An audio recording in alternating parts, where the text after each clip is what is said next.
Destiny calls, New Jerusalem arise. From the spirit within, New Jerusalem shall ascend. Where faith will never die, with streets paved in light. So fight the good fight. So fight the good fight. So what if the most peaceful, I guess, comforting image in all of religious history, a mother gently holding her infant child, is actually hiding a spiritual virus? Wow. Yeah, that is quite the hook. Right. But today, we're jumping into a deep dive on a stack of sources that make this genuinely shocking claim. They really do. They argue that the classic, universally recognized image of the Virgin Mary is, well, it's actually a Trojan horse for ancient and highly destructive deities. It's a profound paradigm shift, for sure. And because these sources touch on intensely debated theology, I mean, we are contrasting deeply held traditional Catholic and Orthodox practices with a fiercely critical opposing viewpoint here. We really need to be clear about our mission today. Absolutely. Ground rules are important here. Exactly. Our goal isn't to tell you, the listener, which theology is right or to, declare a winner. We are simply taking a magnifying glass to this highly critical source material to understand the exact mechanics of their argument against this ancient practice. Right. We're just looking at the architecture of the argument. Yeah, strictly objective. And to anchor this whole deep dive, let's actually start with an image that's included right at the top of our source stack. Oh, the painting. Yeah. And if you're listening to this, you have probably seen 1,000 variations of it in your life. It is a beautifully stylized piece of artwork. It really is. It depicts Mary, and she's wearing this vibrant blue head covering adorned with small red flowers, and she's holding the infant Jesus. And there's that striking detail on her shoulder, right? Yes, resting right there on her shoulder, close to her face, is this bright yellow bird. Right. It's serene, it's complex, and, well, according to our sources today, it represents an absolute spiritual battleground. It is a really striking visual entry point, but, the tension our sources highlight doesn't actually begin with the paint on the canvas. No. No, it begins with the titles applied to the figures within the frame, specifically the title Queen of Heaven. Okay, let's unpack this. Because if you look at the outline of the traditional Catholic and Orthodox view that's provided in our sources, the title Queen of Heaven is used for a very specific, almost structural reason. Right, it has a specific theological function. Exactly. It's transitive. It is used to emphasize Mary's role as the mother of Jesus, who is recognized as the eternal king. Because in the ancient Near East, the queen wasn't the king's wife. Right, exactly. It was the king's mother, the queen mother. So the traditional view explicitly states that this title is absolutely not meant to assign her divine status. Okay, so it's more about proximity. Yeah, it is simply about honoring her unique, biological and spiritual proximity to the king. Makes sense. But here is where the source takes a really sharp left turn. Oh, yeah. A huge pivot. What's fascinating here is that the critical perspective presented in our texts views that exact same title through a completely different scriptural lens. A much darker lens. Very much so. The text pivots away from early Christian tradition and points directly to the book of Jeremiah in the Old Testament, specifically chapters 7 and 44. Okay. And in those ancient passages, the phrase Queen of Heaven is explicitly, and I mean repeatedly, linked to the worship of a pagan goddess. Right, and the sources identified this goddess as Ishtar, or her Canaanite equivalent, Astarte. Exactly. Let's actually pause on Ishtar for a second, because we really need to understand what is being invoked here by the source. Yeah, she wasn't a minor figure. Not at all. In ancient Babylon, she wasn't just some background character. She was the absolute powerhouse deity. We're talking love, war, and political power. A major, major force. So when the critical text links the veneration of Mary to Ishtar, they are arguing that this practice is effectively importing the chaotic, warlike energy of a Babylonian goddess directly into modern devotion. That is the claim, yeah. But hold on. I have to push back on this a bit, because I'm looking at the source here, and jumping from Jeremiah's Queen of Heaven directly to the Virgin Mary, that feels like a massive historical leap. It was a big leap. Right. Yeah. Like, is this critical view seriously suggesting that just because two distinct religious groups use the same honorific centuries apart, they are invoking the exact same entity? That's the question, isn't it? It's like, think of it like inheriting an old historic house. The traditional view says, hey, we just kept the historic name of the estate, but we gutted it and renovated everything inside. Right, it's a new house with an old name. Exactly. But this critical view seems to be arguing that the foundation itself is still sinking, like it's entirely rotten. Well, the critical perspective absolutely argues the latter. In fact, to use your analogy, they are saying the house isn't just sitting on a rotten foundation, it's actively haunted by the original owners. Wow, okay. And it argues this by pointing not just to the linguistics, the shared title, but to the behavior. What kind of behavior? Well, the text points out that in those passages in Jeremiah, the ancient Israelites were condemned by God for very specific actions: baking cakes, pouring out drink offerings, and burning incense to honor this Queen of Heaven. Right. So it wasn't just a title. It was an entire ritual economy. Exactly. A transaction. You give the goddess cakes, she gives you protection. Precisely. And the critical viewpoint sees a direct, highly dangerous parallel to modern practices here. Like lighting candles. Yes, exactly.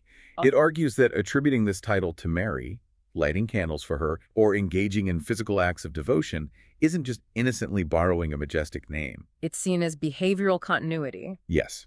It is an echo of the exact idolatrous practices God explicitly condemned in antiquity. So the argument is that the outward labels changed, sure, but the underlying spiritual mechanics remain totally identical. Okay, I buy that the titles overlap. Words and titles change meaning or get recycled over thousands of years. That happens. Sure, linguistically that's common. But surely the visual art, like the actual paintings of Mary, those were entirely original to early Christians, right? You would think so. Returning to that serene image of Mary and Jesus with the yellow bird from our intro, that has to be an original Christian concept. Well, the sources claim there are profound historical echoes in these depictions that predate Christianity by millennia. Wait, really? By millennia? Yeah. The text notes that ancient images of the Egyptian goddess Isis holding her son, Horus, heavily resemble, and in some cases, the source argues, are nearly identical to early Christian artwork of Mary holding the infant Jesus. Oh, wow. But again, looking at this strictly objectively, couldn't you just say, well, of course they look similar? How do you mean? It's almost like visual open source code. Yeah. Humanity is just reusing an ancient, universally understood template of a mother and child to convey nurturing and love. Right, the maternal archetype. Exactly. It's basic human psychology.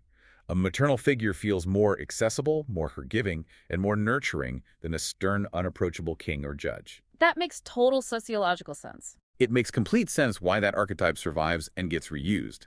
But this critical source suggests that this specific open source template carries that hidden virus we talked about earlier. It does. And let's look at the mechanics of religious syncretism for a moment, which is really what the source is getting at here. You can break that down for me. Well, when the early Roman Empire began adopting Christianity, they were dealing with massive, diverse populations that had worshipped Isis for centuries. Right, the cult of Isis was huge. Enormous. So sociologically, it is much easier to pacify and convert a population if you simply swap the labels on their existing statues rather than destroying them entirely. Oh, I see. Rebranding the statues. Exactly. But the critical text argues that this wasn't just a clever sociological compromise, it was a catastrophic spiritual compromise. Because they believe it created profound spiritual confusion. Yes. The sources argue that these visual similarities are not just fun art history trivia for a museum tour.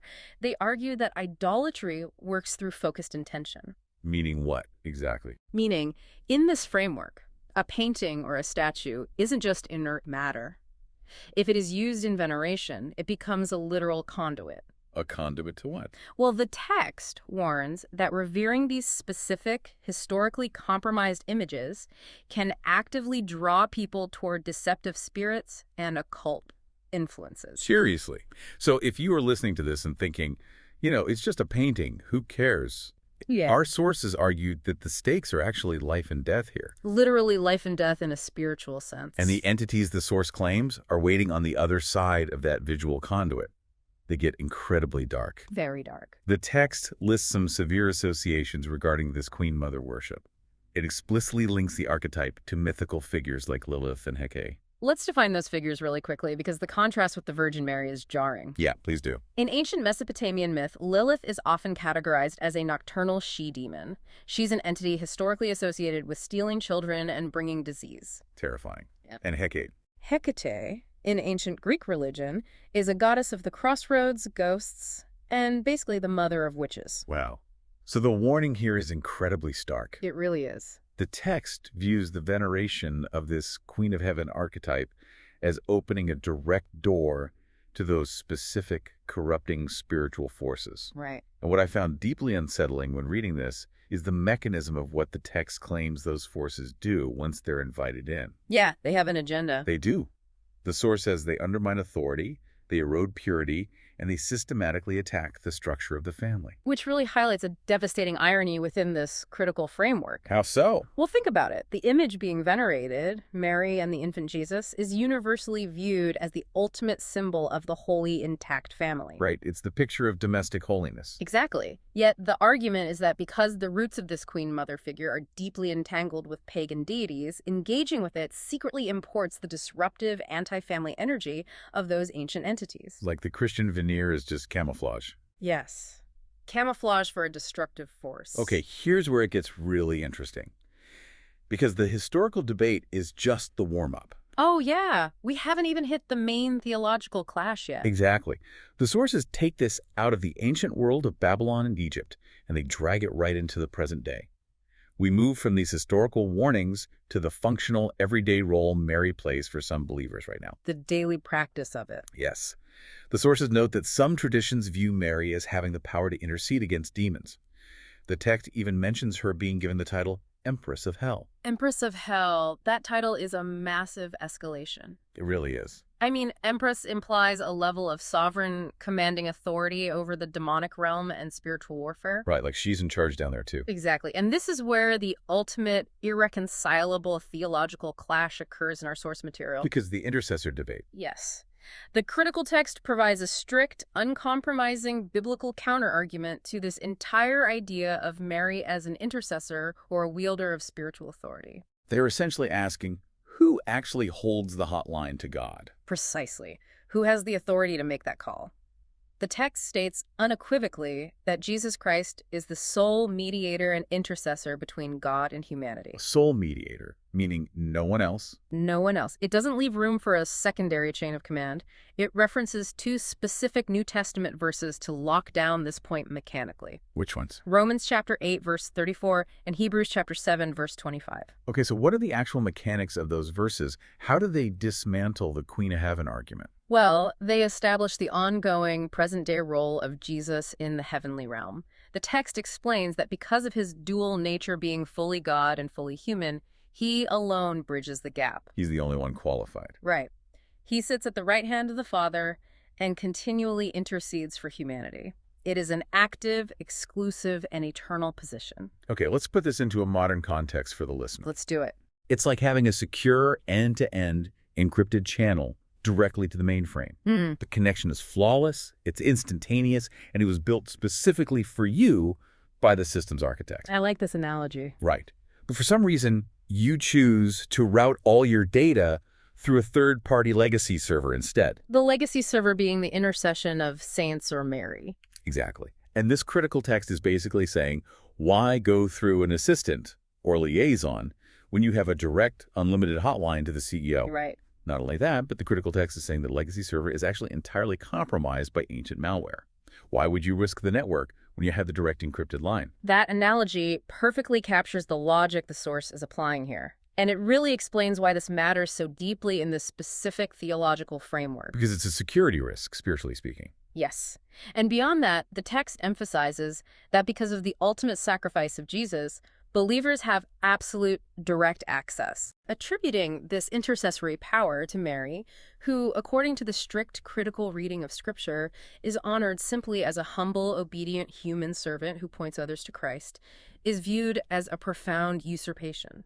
A usurpation of Jesus' role. Exactly. The text actually says there is, quote, no need for Mary or any other idolatrous figure to intercede to God the Father on our behalf. Wow, those are heavy, heavy words. Yes. No need for any other idolatrous figure. They are heavy because in this theology, glory and mediation are a zero-sum game. A zero-sum game, how so? Elevating Mary to the role of mediator or attributing sovereign spiritual power to her mechanistically robs Jesus of his exclusive glory. Oh, I see. It diverts the absolute trust and reliance that belongs to him alone. Whatever spiritual authority or intercessory power you attribute to the Queen of Heaven, you are mathematically subtracting from Christ. So what does this all mean, if we follow this thread to its logical conclusion? If you are a person who reads this critical perspective, you look at the historical syncretism with Ishtar and Isis.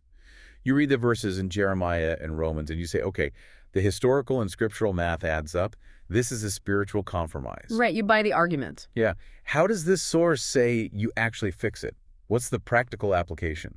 Well, the source material is highly practical on this exact point. It doesn't just leave the reader with a sense of historical dread or theological critique. That's good. Yeah, it provides an explicit, actionable prayer of renunciation.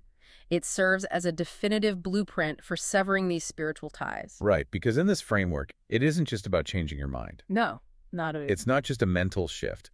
It is treated as a necessary, active, spiritual break, like a legal severing of a contract. That's a great way to put it. The prayer provided in the text starts with asking God for forgiveness for participating in the practice.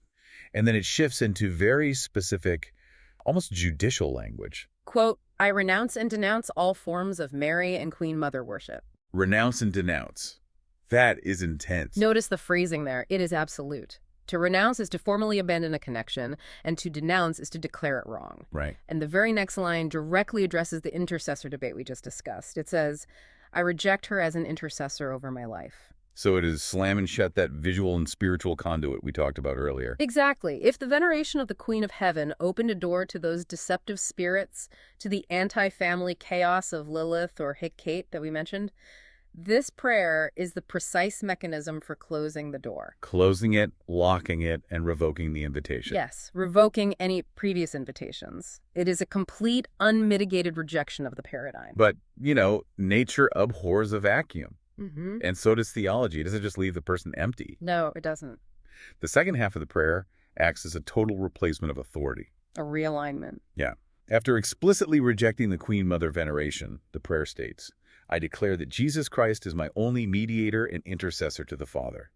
I confess Jesus Christ as my Lord and Savior. It perfectly realigns the individual's spiritual hierarchy strictly according to the biblical parameters the critical text laid out in Romans and Hebrews. Back to the encrypted channel. Exactly. It places full, undivided trust in his death and resurrection alone, effectively routing the connection back to that secure, end-to-end encrypted line. And finally, it asks the Holy Spirit to lead the individual in truth and obedience moving forward. It really is a massive paradigm shift. It is. It demands that the listener take a deeply entrenched, beautifully comforting historical tradition, like that painting of the mother, the child, and the yellow bird we started with, and execute a total, uncompromising pivot toward a singular mediator. And this brings us back to why unpacking a dense stack of sources like this is so vital. Why is that? Well, whether you are deeply religious and evaluating your own practices, or maybe you're an art historian analyzing how Roman syncretism hijacked Egyptian iconography. Or just a learner fascinated by the invisible architecture of human belief systems. Exactly. It all matters. Yeah. Because it shows that history isn't dead. It's very much alive. It demonstrates how ancient texts, ancient titles, and visual archetypes don't just stay quietly in the past.